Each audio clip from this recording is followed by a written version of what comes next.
आप सभी प्यारे दोस्तों को मेरा बहुत बहुत नमस्कार। दोस्तों आज कुछ एरर्स हैं, ये बहुत दिनों बाद मैं वीडियो बना रहा हूँ और सोचा कि इस प्लेटफॉर्म पर भी, ऑनलाइन प्लेटफॉर्म पर भी एक बार फिर से स्टार्ट किया जाए, क्योंकि बहुत सारे बच्चे रिक्वेस्ट कर रहे थे और बहुत सारे बच्चे कह भी रहे थे कि सर कुछ इंपॉर्टेंट वीडियोस बनाइए। तो ये पहला वीडियो मैं डालने जा रहा हूँ आपके सामने दोस्तों। तो ये कुछ एरर्स हैं, इन एरर्स की हम लोग बात करेंगे और देखेंगे कि ये एरर्स आपके पेपर में किस तरीके से पूछे जाते हैं, कहाँ गलती आती हैं और किस तरीके से हमें उन्हें ट्रैक करना चाहिए। तो अगर आपको ये अच्छा लगे तो आप इसे शेयर कीजिए, आगे सब्सक्राइब कीजिए और भी लोगों को बताइए, वो भी सब्सक्राइब करें, लाइक करें, शेयर करें। तो आइए पहला देखते हैं भाई। सेंटेंस लिखा हुआ है ही बिगिन्स राइटिंग और नो एरर दे दिया उसने, कहा भाई ही बिगिन्स राइटिंग, कोई दिक्कत वाली बात नहीं है भाई, ये तो हमारा सब्जेक्ट हो जाता है, यहाँ कोई दिक्कत वाली बात नहीं है, ये प्रोनाउन है, हमारा सब्जेक्ट है। अब वो कह रहा है बिगिन्स, ये तो साहब हमारा वर्ब की 5वीं फॉर्म दे रहा है, B5 फॉर्म दे रहा है। एस और ES जिस वर्ब में लग जाता है वो वर्ब की 5वीं फॉर्म होती है, यानी B5 फॉर्म होती है। और ये B5 फॉर्म हमेशा सिंगुलर सब्जेक्ट के साथ लगती है। सब्जेक्ट हमारे दो होते हैं सरकार, कौन कौन से होते हैं? एक होता है नाउन और एक होता है प्रोनाउन। तो ये तो सरकार हमारा प्रोनाउन है, समझ में आ गया। तो प्रोनाउन ये हमारा किस टाइप का है? सिंगुलर है, इसलिए बिगिन्स लगा दिया, कोई दिक्कत वाली बात नहीं है।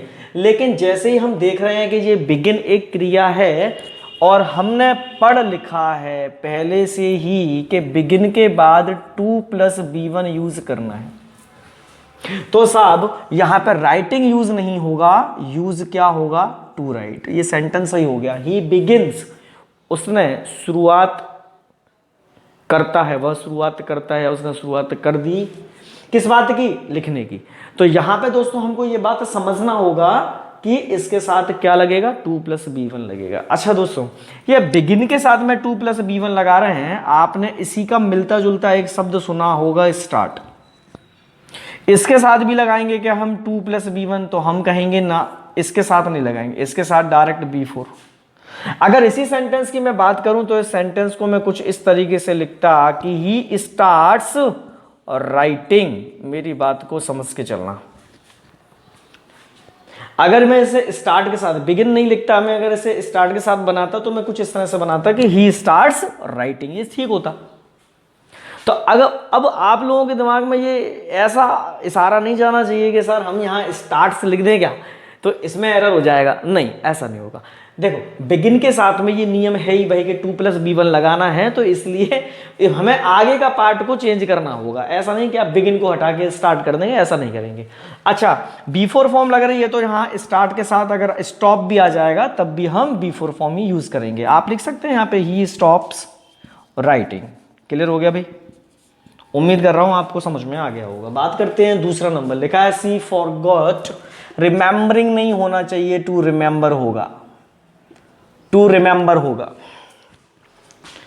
आगे लिखा है दी लेसन। भाई सीधी बात है, अगर आपके पास, अब देखो ये वर्ब आप याद रखते हुए चलना, एक तो बिगिन हो गया, एक ये वाला हो गया। अब ऐसे ही कुछ और भी वर्ड्स हैं, यानी और भी ऐसी वर्ब्स होती हैं, जैसे अफोर्ड हो गया, ये वाला भी आ जाएगा। अच्छा, इसी में आपका अटेम्प्ट हो गया। ये कुछ इस प्रकार की ये कुछ वर्ब्स हैं जो आ जाती हैं तो पेपर में हमें इनके बाद 2+B1 ही लगाना होता है और कुछ नहीं लगाएंगे। आगे की तरफ बढ़ते हुए सी फॉरगॉट, वो भूल गई। क्या भूल गई भाई? टू रिमेंबर, याद रखना या याद करना। किस चीज को? दी लेसन। लेसन यानी कोई पाठ। बात करते हैं 3 नंबर, अमित लर्न। कोई दिक्कत वाली बात नहीं है भैया, आप इसको भी याद रख लेना, इसमें कनेक्ट कर लेना। यहां पे क्या हो जाएगा? To drive. ध्यान देना बच्चों, यहां पे हो जाएगा टू ड्राइव। आगे लिखा है एंड स्टार्टिंग। सरकार ऐसा नहीं हो सकता। एंड हमारे लिए किस चीज का काम करता है? एंड हमारे लिए एक आईने का काम करता है। किस चीज का काम करता है भाई? आईने का, शीशे का काम करता है। भाई हम आईने में अपनी शक्ल देखते हैं तो हमको वही शक्ल नजर आती है। एंड से पहले B4 तो एंड के बाद भी B4। एंड से पहले अगर एडजेक्टिव तो एंड के बाद भी एडजेक्टिव। एंड से पहले लगाओगे कोई सब्जेक्ट तो उसके बाद भी कोई सब्जेक्ट, यानी कोई नाउन या प्रोनाउन यूज होगा। अगर आप एंड से पहले लगा रहे हैं टू ड्राइव तो यहां पर क्या लगेगा? And to start. तो भाई आपको इस बात का ध्यान रखना होगा धिक्कार। समझ में आ गया, दिक्कत नहीं होनी चाहिए। आगे की तरफ बढ़ते हैं भाई। अच्छा, आप एक छोटी सी जानकारी और देता हूं यहाँ पे, जरूरी नहीं आप यहाँ पे to drive and to start लिखें, यहाँ पे टू को छोड़ के ड्राइव एंड स्टार्ट भी करते तब भी ठीक था, कोई उससे खास फर्क नहीं पड़ता, वो हमारा तब भी ठीक था। सेंटेंस क्या कह रहा था? सेंटेंस कह रहा था कि अमित ने सीखा, क्या सीखा? अमित ने सीखा भाई टू ड्राइव, चलाना सीखा, एंड स्टार्ट, टू स्टार्ट, और स्टार्ट करना सीखा, क्या? कार को। आगे बात करते हैं भाई, अमित लर्न, ये भी आ गया भाई अल्फाबेट्स, कोई दिक्कत वाली बात नहीं भाई, अल्फाबेट्स आ रहा है। तो सबसे पहली बात तो दोस्तों, हालांकि ये क्वेश्चन कईयों बार एग्जाम में पूछा भी गया है, अल्फाबेट यानी कि इसके अंदर कितने 26 क्या होते हैं? लेटर्स होते हैं। अपने आप में कैसा वर्ड है? ये प्लूरल वर्ड है। प्लूरल वर्ड है तो दोबारा से इसे प्लूरल बनाने की हमें कोई ज़रूरत नहीं है। तो सेंटेंस है Amit learn alphabet by heart, दिल से सीख लिया। क्या सीख लिया उसने भाई? अल्फ़ाबेट सीरीज सीख ली, यानी अंग्रेजी वर्णमाला को सीख लिया। ये बाय का बड़ा अच्छा फंडा है, बाय हार्ट, दिल से। आप लिखोगे यहाँ पे सर बाय बर्थ, अरे साहब जन्म से, बाय बर्थ। आप लिखोगे सर बाय चाइल्डहुड, अरे साहब बचपन से। कहते ना वो जन्म से गूंगा है, तो आप बोलोगे by birth he is dumb. ये आप मुझे कमेंट करके बताएंगे। अच्छा, वह बचपन से शरारती, आप बोलेंगे ही इज मिस्चीवियस।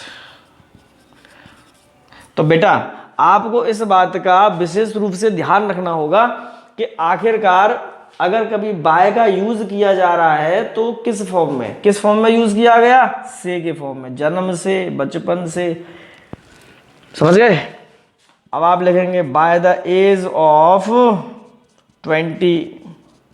20 साल की उम्र से वह सिगरेट पीता है, तो आप लिखोगे ही स्मोक्स, वो सिगरेट पीता है। क्लियर हो गया? आगे की तरफ बढ़ेंगे सर। 5 नंबर कह रहा है यादव रिफ्यूज भैया टेकिंग नहीं होगा, क्या होगा यहाँ पे? टू टेक होगा, टू टेक लंच। तो भाई साहब ये रिफ्यूज भी देखो, एक आपके सामने एक वर्ब और आ गई। कौन कौन सी वर्ब आ गई? बिगिन, देखो बिगिन आ गई, फॉरगेट आ गई, लर्न आ गई, रिफ्यूज आ गई, अफोर्ड, अटेम्प्ट। ये वर्ब कुछ याद रखनी पड़ेंगी सर। आगे बढ़ते हैं सर। रमेश डेयर, जाओ डेयर भी आ गया बेटा। चैलेंज नहीं होगा, क्या होगा यहाँ पे? To challenge, to challenge me, हो गया भाई साहब।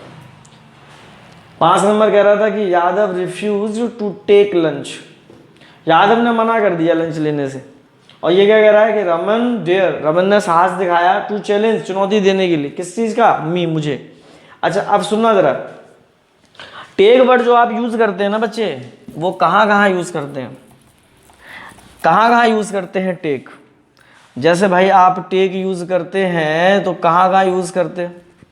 सीधा सा फंडा बता देता हूं, गरम, अगर कोई चीज गर्म है और उसे गर्म ही पिया जाता है या खाया जाता है तो टेक यूज करेंगे। जैसे चाय गरम पीते हैं, कॉफी गरम। अब आप ये मत कहना सर कोल्ड कॉफी पीते हैं, बेटा वो कोल्ड ड्रिंक में चला गया। तो बेटा ऐसी चीज जिसमें आप गरम कोई चीज ले रहे हैं, जैसे भोजन है, खाना भी हम गरम ही खाते हैं। ये मत कहना कि नहीं सर खाना तो हम सर ठंडा करके भी खाते हैं, बेटा वो अलग बात है, ठंडा कर खाते हैं।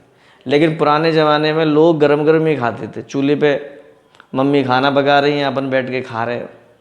तो बेटा ध्यान रखना, ये टेक नाम का जो वर्ड है ना, गरम चीज़ जो भी खाओगे पियोगे तो उसमें टेक यूज़ करते हैं अपन। अच्छा, ब्रेकफास्ट आप सुबह लेते हैं तो बेटा वो भी आपका टेक है। लंच ले लो, डिनर ले लो, कुछ भी ले लो आप, उसमें टेक। अच्छा, टेक सनबाथ होता है बेटा, धूप भी तो गर्म होती है कि नहीं होती है, टेक। और ड्रिंक जो ठंडा है, ड्रिंक आपने सुना होगा, जैसे कि अपन जो शराब पीते हैं ना, वाइन पीते हैं, उसमें भी अपन बर्फ़ डाल के पीते हैं। तो बर्फ़ डाल के पीते हैं तो भाई उसको चिल्ड कर लेते हैं ना, ठंडा कर लेते हैं, तभी तो उसे ड्रिंक कह रहे हैं हम लोग। तो आपको ध्यान रखना होगा। आगे बढ़ते हैं भाई, क्या 7 नंबर क्या कह रहा है? आई एम एबल। एबल क्या चीज़ है? एबल अपने आप में एक एडजेक्टिव है बेटा। एडजेक्टिव आ जाएगा तो यहाँ पे 2 + B बनाएगा, टू डू होगा बेटा। ठीक है, क्लियर हो गया? I am able to do this work. अच्छा, अब एक फंडा समझ लीजिए भैया, ये दिस वर्क लिखा हुआ ये आदमी कौन है, इसके बारे में बात करें तो बेटा आप इस चीज़ को ज़रा समझते हुए चलना। तो वर्क तो हमारा हो गया नाउन, कौन सा नाउन हो गया बेटा? ये हमारा अनकाउंटेबल नाउन हो गया। वर्ग कौन सा नाउन है? अनकाउंटेबल नाउन है। और ये आदमी कौन है भाई साहब? नाउन से पहले आने वाली चीज़ क्या कहलाती है? एडजेक्टिव कहलाती है। नाउन से पहले आने वाली चीज़ क्या कहलाएगी? एडजेक्टिव कहलाएगी। एडजेक्टिव कहलाएगी। ये कौन सा एडजेक्टिव है? ये हमारे लिए डिमोनस्ट्रेटिव एडजेक्टिव है। ये कौन सा एडजेक्टिव है? डिमोनस्ट्रेटिव एडजेक्टिव है। डिमोनस्ट्रेटिव खानदान के कौन कौन आदमी हैं? 4 आदमी आते हैं। दिस आएगा, डैट आएगा, दीज आएगा और दोज आएगा। 2 आदमी और आते हैं पर उनकी चर्चा करने की आवश्यकता नहीं। दिस, डैट, दीज, दोज, ये 4 आदमी आते हैं। तो भैया ये एडजेक्टिव है। नाउन से पहले आने वाली चीज़ एडजेक्टिव कहलाती है। कौन सा एडजेक्टिव है? ये डिमोनस्ट्रेटिव एडजेक्टिव है। आपके एमपी टेट के लिए पूछा जाएगा ये सवाल। अगर आप एमपी टेट या स्टेट टेट, कोई भी स्टेट टेट दे रहे हैं या आप टेट कोई भी टेट दे रहे हैं, उसमें ये क्वेश्चन अमूमन पूछ लिया जाता है कि बताइए भाई साहब ये आदमी कौन है। तो आपको पता होना चाहिए नाउन से पहले आने वाली चीज़ एडजेक्टिव है, बस का खानदान पता होना चाहिए। कौन से खानदान से? डिमोनस्ट्रेटिव के खानदान से। इसका मतलब संकेतवाचक। बात करेंगे 8 नंबर। वो कह रहा है भाई ही वॉज प्लीज्ड। कोई दिक्कत नहीं भैया, प्लीज्ड। अब ये क्या होना भाई साहब? ये कौन आदमी है भाई साहब? इसको हम लोग प्यार से कहते हैं बेटा पास्ट पार्टिसिपल। क्या बोलते हैं? पास्ट पार्टिसिपल बोलते हैं इसको। ये भाई साहब हमारे लिए किस चीज़ का काम कर रहे हैं? एडजेक्टिव का काम कर रहे हैं। किस चीज़ का काम कर रहे हैं साहब? एडजेक्टिव का काम कर रहे हैं। अच्छा, यहाँ पे उसके बाद टू सी होगा बेटा। टू सी है, सीधी सी बात है, खत्म हो गया मुद्दा। वो कह रहा ही वॉज प्लीज्ड, वह खुश हुआ था। टू सी, मिलकर या देखकर। किसको? हर उसको। आगे बात करते हैं भैया 9 नंबर। कह रहा भाई यू हैड बेटर। बेटा जे आदमी देख लेना, हैड बेटर वाला। Had better, would better, would sooner, ये इस प्रकार के अगर कभी वर्ड यूज होते हैं तो बेटा आपको याद रखना होगा, इनके बाद या तो आप देन लगाओ, देन नहीं लगाओगे तो फिर डायरेक्ट B1 लगाओ। अब देखो यू हैड बेटर, टू लगाने की जरूरत नहीं, डायरेक्ट B1, खत्म हो गया खेल। Had better, would rather, would sooner, than भी लगता है इनके बाद में। लेकिन आप सोचोगे साहब देन लगा दें और देन के बाद में हम फिर लगा दें 2 + B1, तो ऐसा नहीं हो सकता भाई साहब। 2 + B1 तो आएगा ही नहीं, केवल B1 आएगा। देखना भाई यू हैड बेटर, क्या कह रहा है? You had better come now, अच्छा होगा तुम्हारा अब आना। अब वो क्या कह रहा है भाई? सी हैड बेटर गो। हाँ ठीक है भाई, कोई दिक्कत नहीं। अब देखो देन लगाने की शर्त ये है कि मेरे पास वर्ब होनी चाहिए। ये टू हटा दो, यहाँ कोई जरूरत नहीं इसकी। सी हैड बेटर गो, देखो गो वर्ब हो गई भैया। अब देन के बाद में भी देखो वर्ब हो गई भैया। देन का मतलब क्या होता है? कंपैरिजन कर रहा है वो, है।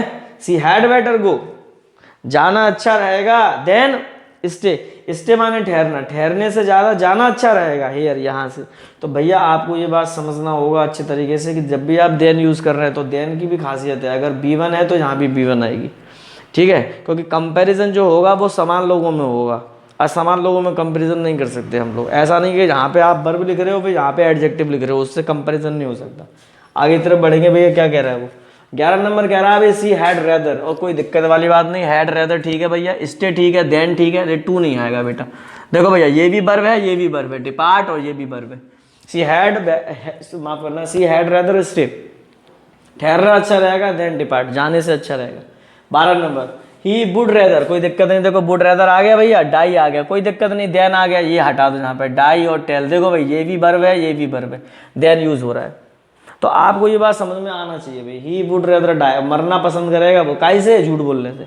तो सीधी सी बात उसने ये बात कह दी आपसे। तो उम्मीद कर रहा हूँ भैया ये आपको 12 मैंने कुछ एरर दिए थे, उम्मीद है कुछ समझ में आया होगा। नई वीडियो के साथ जल्दी मिलता हूँ आपसे। आपका बहुत बहुत धन्यवाद, शुक्रिया।